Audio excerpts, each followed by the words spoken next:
بسم اللہ الرحمن الرحیم۔ آج ہم سنت نماز کی نیت کے اندر کی جانے والی ایک غلطی پر وضاحت کریں گے۔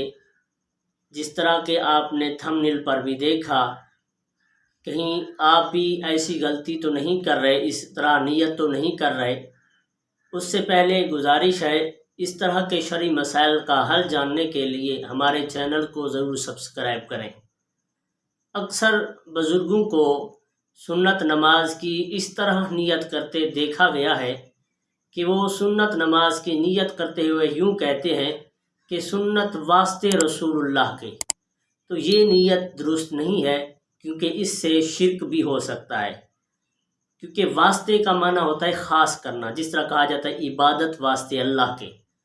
تو اب سنت جو ہے واسطے رسول اللہ کے نہیں ہے، کیونکہ کوئی بھی عبادت ہو، چاہے فرض ہو یا سنت ہو یا واجب ہو یا نفل ہو، وہ واسطے اللہ کے ہے، وہ عبادت اللہ کے لیے ہے۔ رسول اللہ کی سنت یوں کہہ سکتے ہیں کہ سنت رسول اللہ کی، عبادت اللہ کے لیے، یعنی یوں نیت کی جائے 4 رکعت نماز سنت رسول اللہ کی اور عبادت اللہ کے لیے، یہ درست ہے۔ ہاں یہ ہے درود واسطے رسول اللہ کے، یہ ٹھیک ہے، کیونکہ درود کا معنی ہوتا ہے دعا، یعنی رسول اللہ کے لیے رحمت کی دعا کرنا۔ تو وہ دعا جو ہے وہ رسول اللہ صلی اللہ علیہ وسلم کے لیے کی جا سکتی ہے، رحمت کی دعا، والدین کے لیے ہو دعا، کسی کے لیے بھی ہو، وہ کہہ سکتے ہیں کہ واسطے رسول اللہ کے، درود واسطے رسول اللہ کے، دعا واسطے رسول اللہ کے، دعا واسطے والدین کے، یوں کہہ سکتے ہیں۔ لیکن عبادت واسطے یوں نہیں کہہ سکتے، کیونکہ عبادت صرف اللہ تعالیٰ کے لیے ہے، وہ کسی مخلوق کے لیے نہیں ہے۔ عبادت صرف وحدہ لا شریک رب تبارک و تعالیٰ کے لیے ہے۔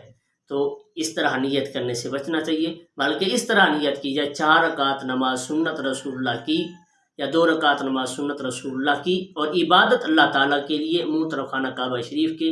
اللہ اکبر۔